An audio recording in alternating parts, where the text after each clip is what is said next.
So, welcome to LiberalViewer Sunday Live Clip Roundup. This is the weekly show I do at 6:30 p.m. Pacific Time, where I take clips mostly from the Sunday morning talking head pundit shows. The four main ones are NBC's Meet the Press, ABC's This Week with George Stephanopoulos, CBS's Face the Nation, and Fox News Sunday. And I pick out clips that I think are interesting or informative for my viewers, and after each clip, I give my commentary, and also I will choose some clips from quasi-news sources for some broadcasts.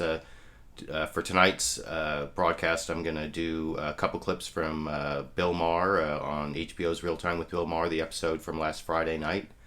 And after each clip, I'll give my commentary, and at the end, after I show all the clips, I think I've got about 22 clips for you all to watch tonight, and after all the clips, I'll look in the discussion section and try to get a little live discussion going for those who are attending as a live event. I know a lot more people watch this as a recorded show, but I like to interact and get some live discussion going on the clips if possible, and sometimes we do get some good questions and answers going. So I want to start off right away talking. Most of the clips are going to be about the first half, I'd say, is going to be about the Trayvon Martin remarks that, or the Trayvon Martin case and George Zimmerman verdict. And I guess what really set the agenda on most all the Sunday morning shows this morning was President Obama's talk.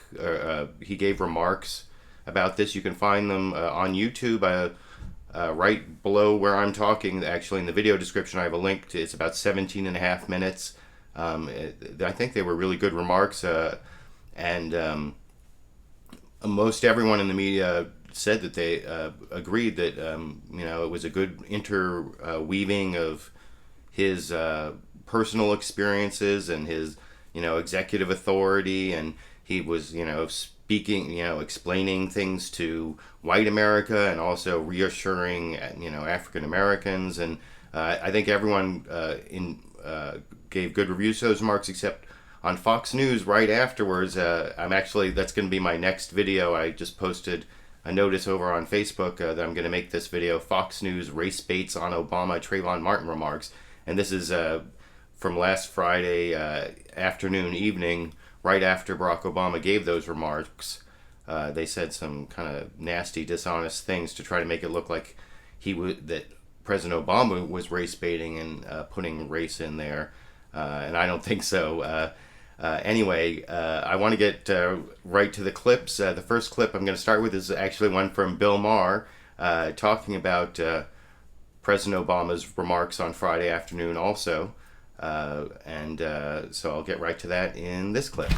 I think it was great. The president addressed what happened this week with the Trayvon Martin trial and the guy getting off, and it got very personal for Obama. Obama said as a black man, he remembers being followed.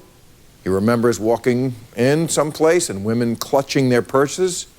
And that was just last week over at Fox News. He was,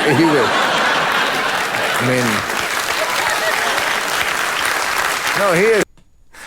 So, of course, I enjoyed that particular part of Bill Maher's monologue, because that's what I'm most famous for on YouTube. For those people who aren't my most core viewers, who I don't think anyone who watches these shows aren't my most core viewers, that's what I'm most known for on YouTube, is my Fox News bias playlist. So I thought I would choose that clip, and excuse the clicking here. This is where I'm adding in the next three clips.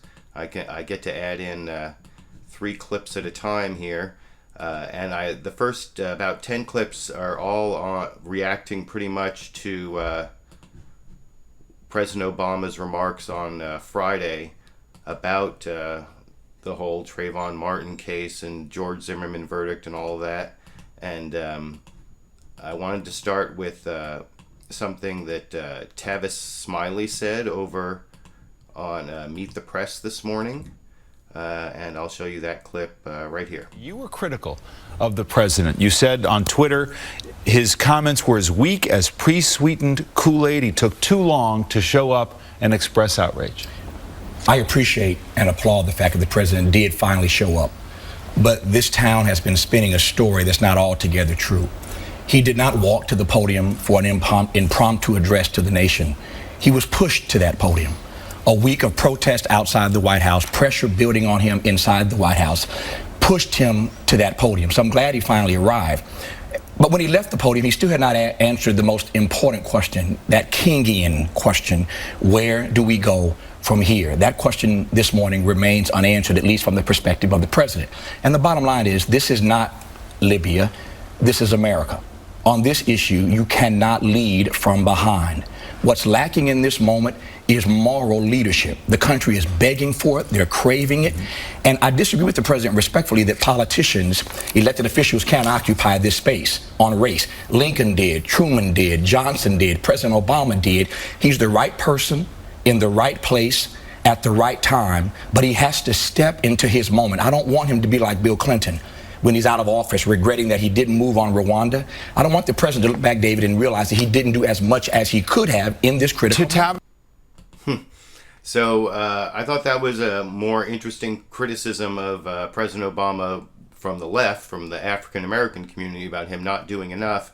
And then there was also sort of a rebuttal from Charles Ogletree, who I remember from like years ago when he used to do this thing on the Constitution, I think, on PBS, or and then I think, I'm not sure, but I think he was involved somehow in problems with Fannie Mae or Freddie Mac, but I may be misremembering that. But anyway, I thought his rebuttal was also important from the same show right afterwards in this clip. I disagree with Tavis in a profound way. President Obama has been talking about race and doing things about race for a long time. And the reality is that he walked to the podium. He wasn't pushed to the podium. He walked to the podium. He's been trying to have this conversation. And this was the event, the criminal justice system, that pushed him over the level. And what he said about Trayvon was a continuation of what he said when he was shot in February 2012. I think that he said, if you read his statement, his whole statement, he said, let's have a conversation on race. Let's convene that. Let's talk about, we made some progress as a society, but we still have a long way to go.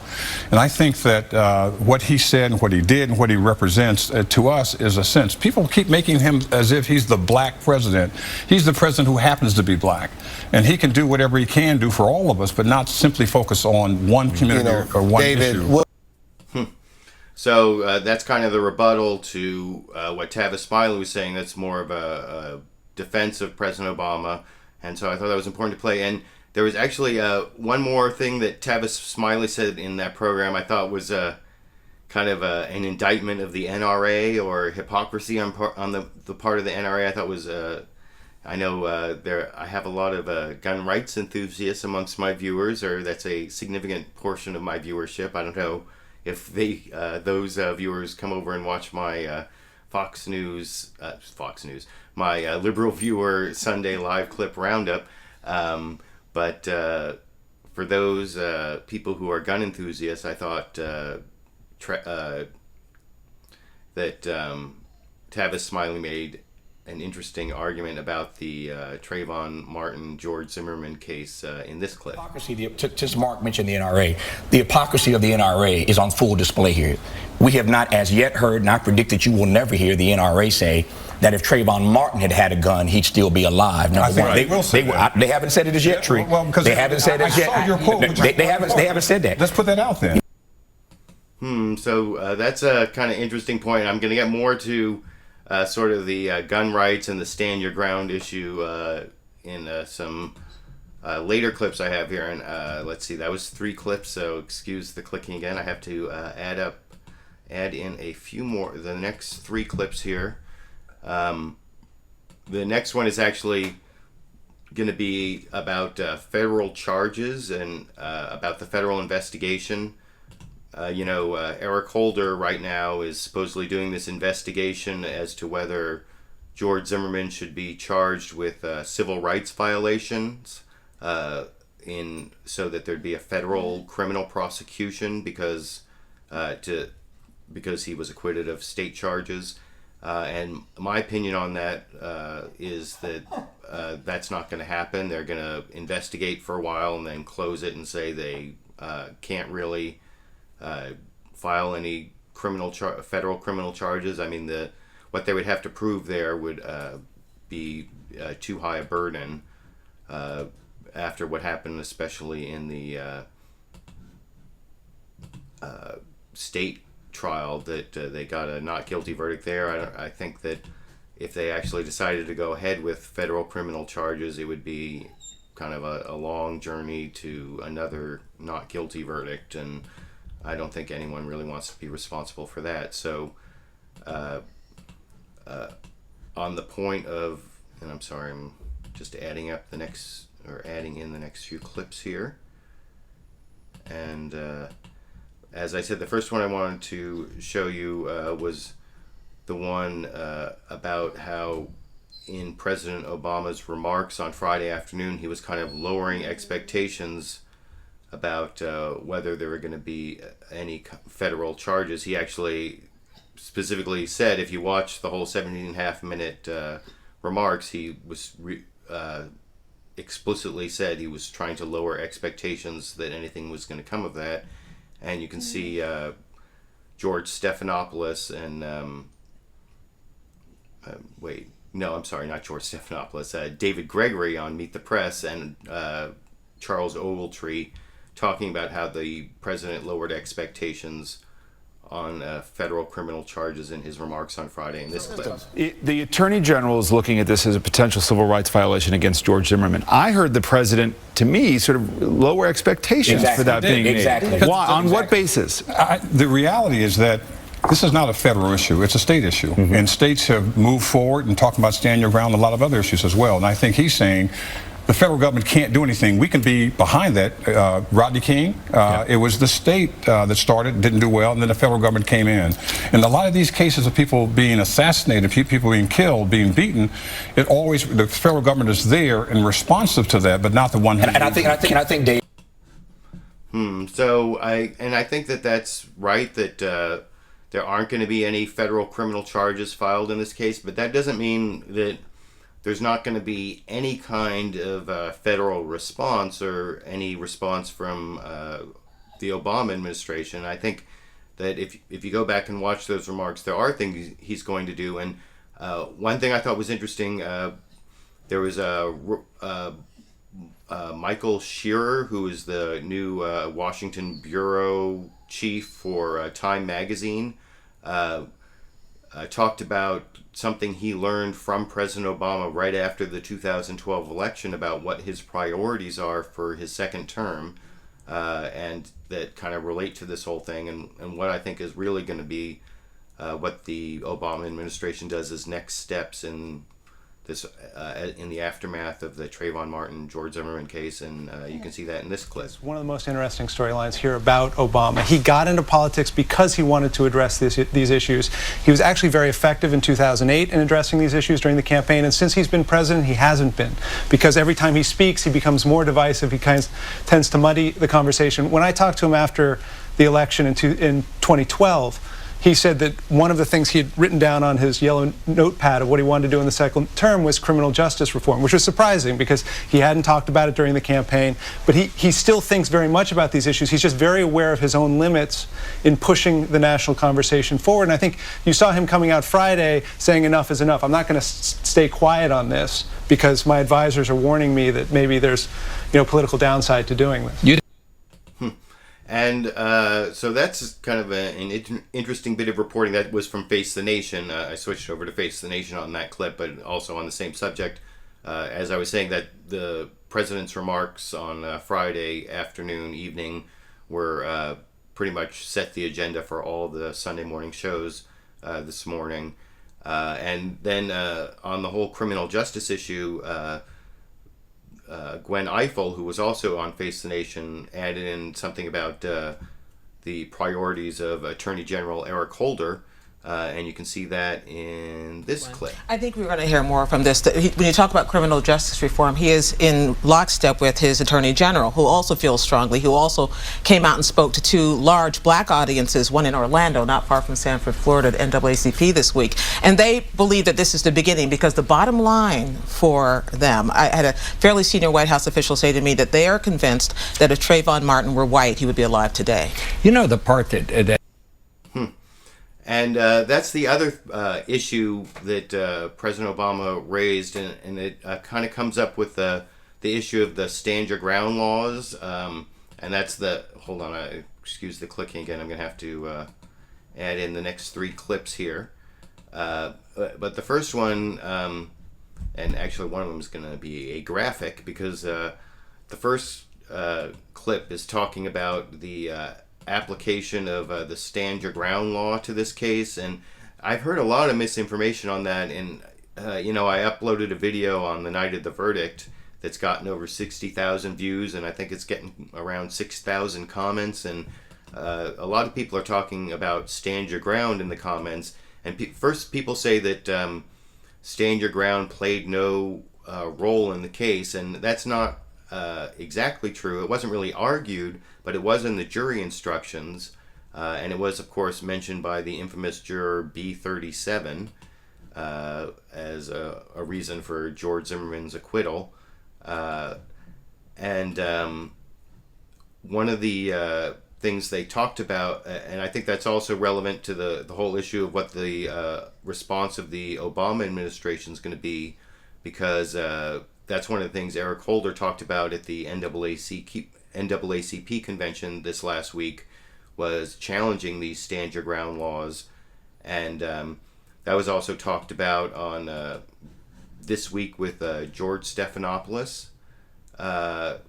George Stephanopoulos raised some issues about the racial aspects of that, and I talked to Pierre Thomas, who's also a reporter, or I can't remember his exact title, but works for ABC News, and you can see that in this clip. To you, and then to Van Jones as well. The evidence is mixed on whether it reduces violence or not. One thing we know for sure is that justifiable homicides have gone up a lot since stand your ground laws have come in, and that African Americans are much less likely to have their homicides found justifiable than white Americans. Well, again, through the prism of race, many African Americans believe that they won't get the benefit of the doubt if they use stand your ground on their behalf. And they believe in this case that Trayvon Martin would not have had an opportunity to stand his ground. Now, I've heard a lot of misinformation also about how stand your ground laws affect African Americans,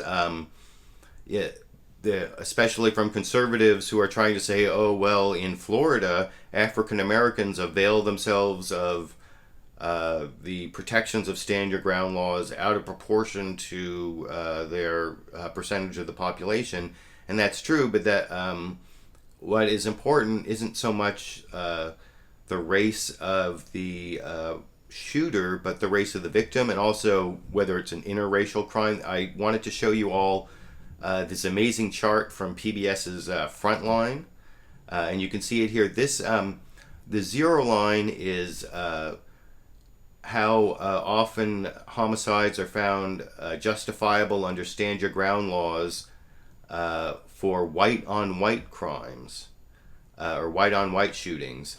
And so if it's below the line, then it's that means that, and you see blue is all, red is in non-stand your ground states, and purple is in stand your ground states. And so for black-on-black shootings, they get a little less justifiable than white-on-white. Black-on-white shootings get significantly less found to be justifiable, both under stand your ground and non-stand your ground. But the ones who are much more justifiable, white-on-black shootings, like George Zimmerman shooting Trayvon Martin, under stand your ground, or non-stand your ground is the red line all the way to the right there. So even in non-stand your ground states, white people who shoot black people are much more likely to be found justified. But in stand your ground states, that's that purple line all the way to the right. That is like most justified of all, compared to white on white, which I said is the zero line. So I thought that was, and if you want to see the source of that chart, I put the link to it in the video description here below me there. Now, one other, I'm almost done with the clips on the, let's see, do I have one more? Yeah, on the whole Trayvon Martin, George Zimmerman case, and then I have some clips on immigration and on I have a few clips on Detroit. The Detroit bankruptcy is a big story here in the United States, and I'll talk about that a little bit, and then some on immigration and some general political stuff. But the last clip I want to show from you on the Trayvon Martin case is from a Republican, Dr. Ben Carson, who's kind of an interesting Republican in the U.S. Congress. He's an African American. He's a pediatric neurosurgeon, or actually, according to the his title they gave him on the Fox News Sunday, which is where he appeared, he was listed as a former pediatric neurosurgeon. But he also has some like strange right-wing views, and I'll get to that in a minute. But he said some things I actually agreed with about the Trayvon Martin case, and then he said something that actually isn't true at the end. And but let me show you his clip talking to Chris Wallace about what President Obama said about race in his remarks last Friday, in the Trayvon Martin George Zimmerman case. Anyway, you can see that in this clip. Well, what one has to recognize is that all of our opinions are based upon our lifetime experiences. And, for instance, if you think somebody loves you, everything they say will be interpreted as loving. If you think somebody hates you, everything they say will be interpreted as hateful. And in a situation like this, I can certainly understand why there's such divergent views. And I understand why there's a lot of outrage. You have a situation where you have a young black male walking home, not doing anything incorrect, and he ends up killed, and nobody suffers any consequences. On the surface, that would appear to be a gross miscarriage of justice. However, one also has to integrate into that the fact that we have a legal system in which we appoint jurors, in which they have access to all of the facts. We don't have access to all of the facts, and in which they then make a judgment. It's not a perfect system, but it's the best system that we have. We have to decide whether we're willing to live with that or not.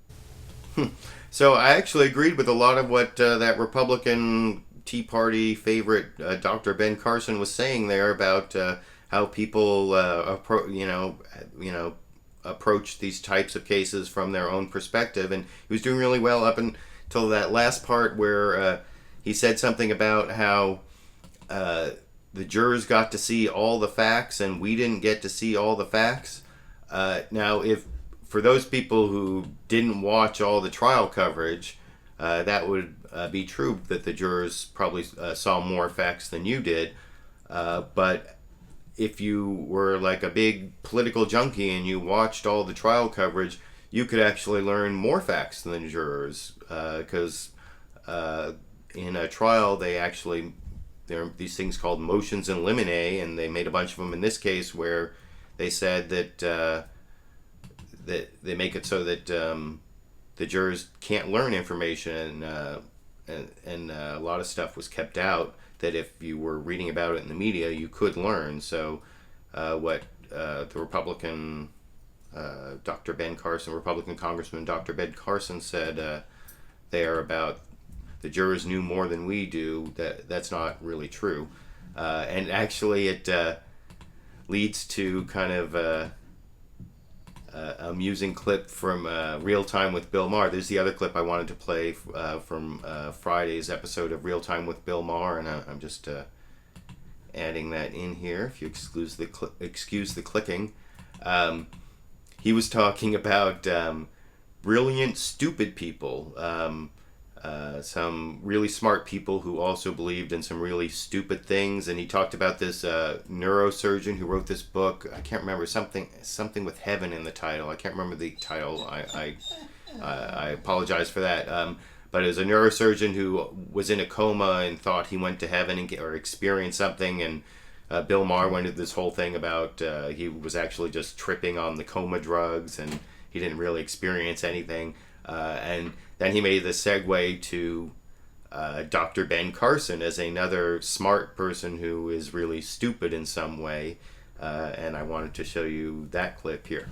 Somehow, Dr. Alexander isn't even the only brilliant brain surgeon who's also a drooling idiot. Dr. Ben Carson is the director of pediatric neurosurgery at Johns Hopkins and the first doctor to separate conjoined twins at the head. And he believes the Earth is 6,000 years old. and that homosexuality is akin to bestiality, and the Bible calls for a flat tax. He's half brilliant brain surgeon, half Tea Party dumbass. He doesn't just operate on conjoined twins, he is one. So I thought that was kind of amusing and just gives you an idea of some of the right-wing opinions that Republican Congressman Dr. Ben Carson holds, because he actually seemed fairly reasonable there in that clip I showed from Fox News Sunday, talking about how people should react to the issue of race in the Trayvon Martin case and the George Zimmerman verdict.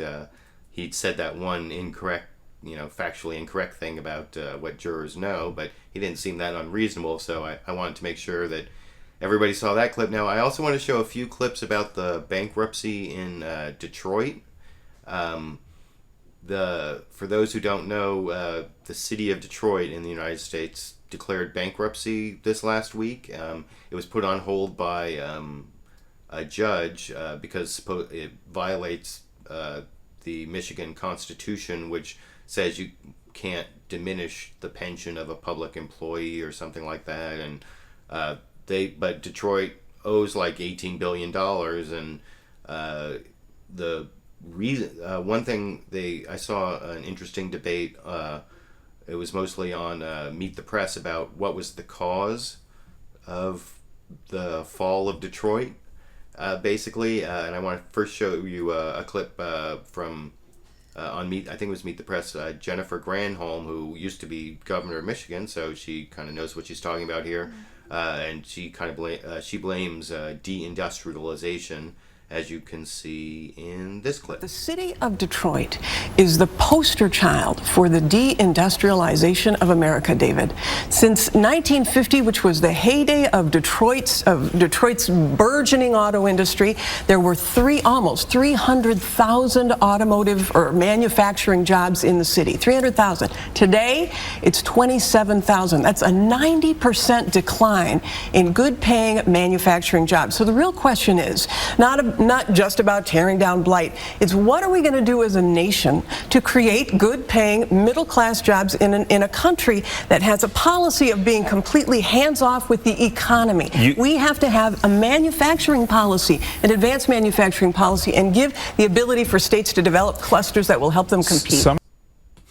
So I guess that is kind of the most charitable explanation for what happened to Detroit and why it went bankrupt. But I think you can see sort of a more balanced appraisal from Chuck Todd, who's a NBC correspondent, talk on the same program in this clip. Yeah, I think there was poor governance in Detroit for a very long time. This turned into a machine political town. If you followed, in my 25 years of following politics, it was a city, and I remember the first reform movement of Detroit when Dennis Archer got elected mayor, sort of when they replacing the Coleman Young era. It was that first attempt, and there was a lot of cities that did that. You saw a whole movement. It was here in Washington, D.C., the first post-Marion Barry mayor, and you saw these attempts, but one mayor couldn't change things because you had 30 years of cronyism. Let's just talk. It was a machine politics. But if I told you, if I told you that a city on the border of America's largest trading partner couldn't figure out how to diversify its economy, you have to sit there and say that it was not just poor city governments, poor business leadership, poor governance on it is sort of remarkable that Detroit, where it's located, ended up in the position. But I think that's definitely true and definitely important to remember if you're going to blame deindustrialization, that there are other causes there. And excuse me, I'm going to click. I have to add in the next 3 clips here. I apologize for that. And the next one is actually going to be David Brooks, I think, on that same program, making that point about how you can't really just blame deindustrialization for what happened in Detroit. There are a lot of other more institutional problems. And hold on, let me just load up the next 3 clips. Almost done here. And you can see what I'm talking about David Brooks saying over in this. Listen, we've got 2 narratives here. The one narrative is it's deindustrialization. The other narrative, it's institutional failure. Deindustrialization didn't only happen in Detroit. It happened in Nashville. It happened in the Twin Cities. It happened in San Francisco. And most other places adapted. Pittsburgh. I mean, Pittsburgh is really is probably the best parallel because city. They had economic diversity, they had education, and they did not have institutional failure. This Detroit, to me, is declinism 101, whether it's the Roman Empire, the British Empire, the Spanish Empire. You got entrenched elites, they're entrenched special interests, they're together forever and ever, they get a culture of mediocrity, they get a culture of cronyism, and it just collapses. There is. And I definitely think that's true, and that's not even like a partisan issue. The whole cronyism issue where you have entrenched elites and what David Brooks was saying there, I don't think that's really sort of a partisan analysis. It has more to do with what is the basis for bad government. I think you can see sort of the same analysis from the executive, the emergency executive in charge. I think his name is, let me check real quick, Kevyn Orr, where he was responding first to a question about whether he's expecting any kind of federal or state bailout, and he put the responsibility that you can see in this clip. I would say is we've operated on the assumption that we have to cure this problem on our own. We are not expecting the cavalry to come charging in. We're out here in an outpost, and we have to fix it because we dug this hole. And that's the assumption that we're operating on and how we're going forward. The city of Detroit, the state of Michigan? The city of Detroit. I mean, a lot of this debt, a lot of the practices that I put forward in my June 14th report that talked about deferrals, unfunded obligations, borrowings, addiction to debt, even a level of corruption from 2002 to 2008, which was significant, have created this problem.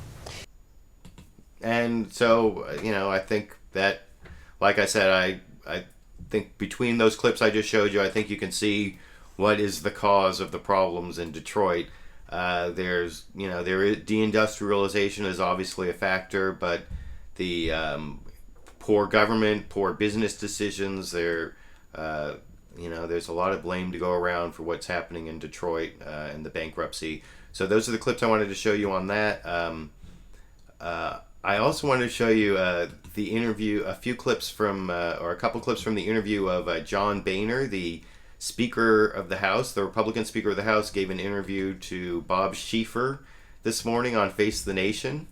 And one thing that was really amusing was to watch Bob Sherer try to get a straight answer out of JohnBoehner about whether the House is going to pass a bill with a path to citizenship for the undocumented immigrants in the United States. There are about, what they say, 11 to 13 million undocumented immigrants in the United States. And in the comprehensive bill that the U.S. Senate passed, they had all, like 30, 40, I think it was over $40 billion for increased security at the border and all these new border agents. But there was also a path to citizenship after like more than 12, I think it was 13 years and all these fines and learning English. But those people, the 11 to 13 million undocumented immigrants would be able to get citizenship. And so Bob Sherer was trying to get a straight answer out of JohnBoehner, the Speaker of the House, as to whether there was going to be a path to citizenship passed by the House of Representatives to match the one that was passed by the U.S. Senate. And I love the way that Bob Sherer just hung on to the question until he finally got JohnBoehner to say something that wasn't true. As you can see in this, it's it's almost 2 minutes, but you have to watch it as a whole. Bob Sherer, dogged determination in this clip. Let's talk about the other big issue, and that is immigration. I'm going to just want to cut right to the chase here. Will you allow any immigration bill to come to the House floor for a vote if it includes some kind of path to citizenship for the 11 million illegal immigrants that are in this country now? Bob, we have a broken immigration system. The legal immigration system is broken. We have the problem with 11 million people who are here without documents, 40% of whom, by the way, came here as legal immigrants. So we've got a very big problem. And what I've committed is that, one, the House does not like the Senate bill. You know, it's one big, massive bill that, in my opinion, doesn't have enough serious triggers to protect our border. But would you allow, getting back to the question I asked, would you allow a bill on the floor that provides a path to citizenship for those 11 million people? What we're going to do in the House is we're dealing with this in a common sense, step-by-step approach. We want to deal with this in chunks that the members can deal with and grapple with, and frankly, chunks that the American people can get their arms around. These but can I say 1,300-page bills that no one read. Are you not going to answer that question? It is not about me. No, this is about allowing the House to work its will. Would you allow that to happen? This is about bringing these bills out here in a common sense way. And I'm not going to predict what's going to be on the floor and what isn't going to be on the floor. Now, that's what you're asking me to do. I can't do that. And I don't want to do that. My job in this process is to facilitate a discussion and to facilitate a process so that the American people can see what we're doing and so the members understand that. So I guess he didn't answer the question. And the thing is, as Speaker of the House, he does have the power to decide what bills are put before the House for a vote, and he could forgo the Hastert rule, that rule that says that a majority of that only bills that have support of a majority of the majority, which means a majority of Republicans, can come up for a vote. And what that, you know, as a practical matter, that means that the conservative wing of the Republican Party can, or 25% of the Congress can veto any kind of action. But that's not the role that JohnBoehner sees for himself. Apparently, he's not leading the House. He's a facilitator. That was kind of a weird thing to say. And Bob Sherer actually followed up asking about that. And I want to show you one more clip on that issue. An interesting take on leadership, though. In other words, you don't see yourself as someone who has an agenda. You're there to just sort of manage whatever your people want to do. Is that? I'm not sure I understand what you see as your role as the leader. The House should be allowed to work its will. You know, I've watched a number of speakers during my tenure here in Congress. Mm-hmm. And, you know, I could talk about what happened just before I became Speaker. All the bills were written in the Speaker's office. Those bills all turned out to be very unpopular, whether it was the stimulus bill, the Dodd-Frank bill, Obamacare, and shoved through the floor of the House. 430 members, Democrats and Republicans, locked out of the process. This is not the way the House is intended to work. So I think that's kind of a big rationalization of JohnBoehner's problem, that he can't do anything without bringing along the right wing of the Republican Party. And I think that's kind of, it's looking more and more like immigration reform, at least something that includes a path to citizenship, is not going to pass the House of Representatives. And of course, Democrats in the Senate have said they're not going to pass anything that doesn't have a path to citizenship. So that means no comprehensive immigration reform before the 2014 congressional elections. At least that's the way it's looking. You know, it's not a sure thing, but and I want to show you a couple more political clips. There was, and I'm going to add up a couple more in here. I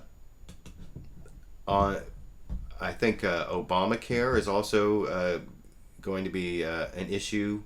You know, that was one of the issues that came up over the last week or so, is that the president decided not to implement the employer mandate for another year. But which means that, and that only affects about 5% of employers. It's employers with more than 50 employees have to provide health insurance, and only about 5% of businesses with over 50 employees don't already give their employees health insurance. So it's kind of not that big a deal, but they're going ahead with the individual mandate. And they have to get these health exchanges set up by October 1st, and then they go into effect January 1st. And the Republicans are, you know, they just voted for like the 39th or 38th, I can't remember 38th or 39th time the Republicans in the House of Representatives just voted to repeal Obamacare again. So I wanted first to play you a clip.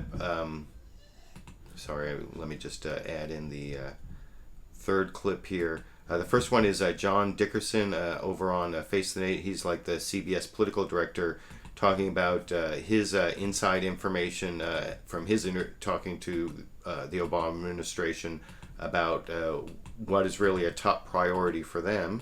And you can see that in this. Ask JohnBoehner what the president's agenda. He says, I don't know what the president's agenda is. The president, somebody in the White House told me, starts almost every meeting saying, where are we on health care? This is his #1 agenda item. Left over from the first term is making sure this gets implemented and put in place. So if you want a single illustration of the differences between JohnBoehner and the president, here you have the president focused on getting it implemented. JohnBoehner saying he's focused on tearing apart something that passed 3 years ago. We know it's about the election's coming up. His base really wants this done. But for a party that's trying to think about the future, is undoing a law from 3 years ago really the best argument you want to make when you're trying to make a new case to the public about a plan for the future from Republicans? Well, And on that second point there from John Dickerson about whether Republicans can run in 2014 on repealing Obamacare, I thought Cokie Roberts made an interesting point about that. That also was true, I think, on comprehensive immigration reform.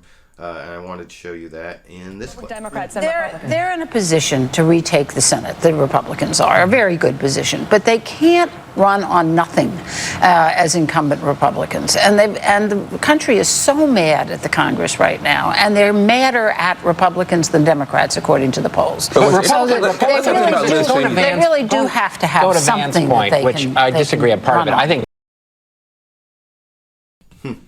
And, I agree with Cokie Roberts. I've been a big fan of Cokie Roberts for many years. She's one of the old veterans from This Week with David Brinkley, and I've been watching that show for like more than 20 years. And she, for those who don't know, she grew up as a child. Her parents were both, I think, in the Senate. First her father, and then her mother followed her father. So she grew up in Congress. So she's has a lot of wisdom about the goings-on in Congress. Now, something else that was on This Week with George Stephanopoulos, they had an interview with Senator Ted Cruz, who's like a freshman senator from Texas, but a darling of the Tea Party, and he kind of had a different take on, he's was in Iowa this week, and it looks like he's going to be running for president, and I'll talk a little bit more about one of his problems running for president in a minute, but he had sort of an interesting take on whether the Republicans can run on nothing or whether they can be like rejectionist conservatives. And I want to show you that in this clip. Really tough for Republicans. You've lost 5 out of the last 6 popular votes, presidential elections. 18 states and the District of Columbia have gone Democratic in all 6 of the last 6 presidential races. That's 242 electoral votes. If you look at the last 40 years, a consistent pattern emerges. Anytime Republicans nominate a candidate for president who runs as a strong conservative, we win. And when we nominate a moderate who doesn't run as a conservative, we lose. Now, I've watched a lot of presidential elections, and I don't think that is an entirely accurate appraisal of how the conservatives always win. And I thought, I'm adding in a couple more clips here, but I thought there was kind of a good rebuttal on that particular point from a Republican, former, I think, George W. Bush, if I'm remembering correctly, advisor Matthew Dowd. And let me load up that clip here real quick. As a rebuttal to what Senator Ted Cruz there, I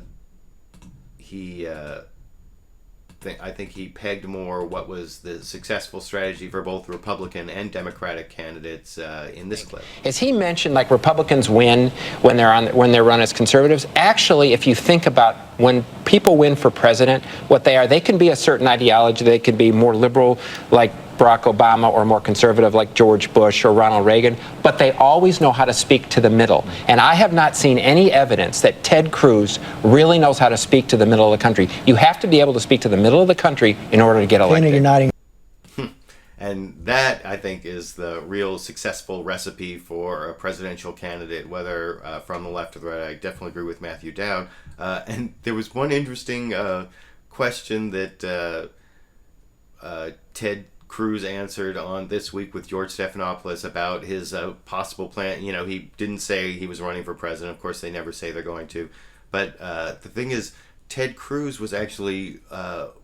even though he's from Texas, he was born in Canada, and even though he's like the Tea Party darling, or he may become the Tea Party darling for the 2016 presidential election. And this is how he answered the question as to whether he would be able to run for president having been born in Canada. In this clip. You were born in Canada. Are you even eligible to be president of the United States? My mother was born in Wilmington, Delaware. She is a U.S. citizen, so I'm a U.S. citizen by birth. Mr. So he is saying he is, and I think actually, if you look at the meaning of what who is a citizen by birth under the Constitution, Ted Cruz may be right, but I'm just love to see the flip by the birthers in the Republican Party, who often comprise a large part of the Tea Party people. If they adopt Ted Cruz as their presidential candidate, and he was born in Canada, and his reason is, well, my mother was American, and therefore I'm American by birth. Well, that means that Barack Obama, no one disputes he had an American mother, right? So it doesn't matter. Even if he was born in Kenya, that would mean he would be a legitimate American president. So I played almost all the clips I want to play for you. There was one other issue I kind of found interesting on the 4 Sunday morning shows this morning, before I get to the comments in the discussion section here, that hopefully I'll have a few minutes to talk about. Veteran Washington, D.C. journalist Helen Thomas died Saturday. I think she was 92, and she had a really long career. She interviewed 10 presidents, and she was honored on all 4 of those Sunday shows I watched. But I was interested, there's sort of a custom not to speak evil of the dead, and especially right when they die, not to be negative in the your obituary or your talk. And she just died yesterday, and so I was interested to see on the 4 different networks how they would treat the way she retired, which they didn't really talk about on any of the 4 networks except for Fox News. I think they sort of hinted at it on a couple of the others. I think on Meet the Press they said that she had some controversy, and I think on one of the other shows they said something about her like fiery opinions or something close to that. But on Fox News Sunday, the day after Helen Thomas died, they took that issue directly. And I want to show you a clip of Chris Wallace talking about it.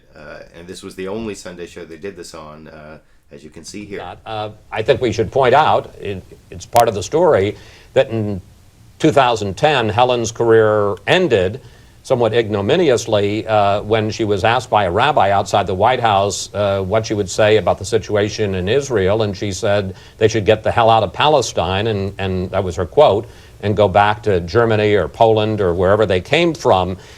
On the other hand, she was a fierce advocate for openness and transparency for over 50 years in the White House, and she really did ask tough questions. So they definitely said nice things about Helen Thomas. I wanted to include that in the clip, and they said more nice things before and after that. But then they go to Bill Kristol, who said he never really got past the remark about the Jews should go back to Germany thing. And I just thought it was interesting that Fox News was the only of the 4 Sunday morning shows to really delve into what caused Helen Thomas to resign at the end there. I don't know, one of the top video on my Fox News Bias playlist for those who ever look at that, and maybe I'll put a link for those who are watching this as a recorded show. I'll put that a link right here to that. the top video has always been Fox News obituary trashes Kurt Vonnegut, and it was there was this sort of nasty obituary they did of Kurt Vonnegut right after he died, and so I've never really. And that's always been a controversy. There was controversy about the obituary of Jerry Falwell after he died. Christopher Hitchens, I think some people were upset about some of. And, you know, if someone is Andrew Breitbart, some people there was some controversy about that. But anyway, I wanted to go into the discussion section here. And I've had a little bit of a cough here, so I may be doing a couple of my Mario Rubios, and I promised if I did a Mario Rubio, I would play this little clip from the Colbert Report on the whole, because I wanted to show how I'm hoping Mario Rubio's his drink of water and his response to the State of the Union becomes like a big meme, because I think he's running for president in addition to Ted Cruz there, and so I guess I got to do my Mario Rubio before I talk about the discussion. But here is the Mario Rubio clip from the Colbert Report's report on the Gang of Eight that you can see here. Rubio, Mr. Thirsty.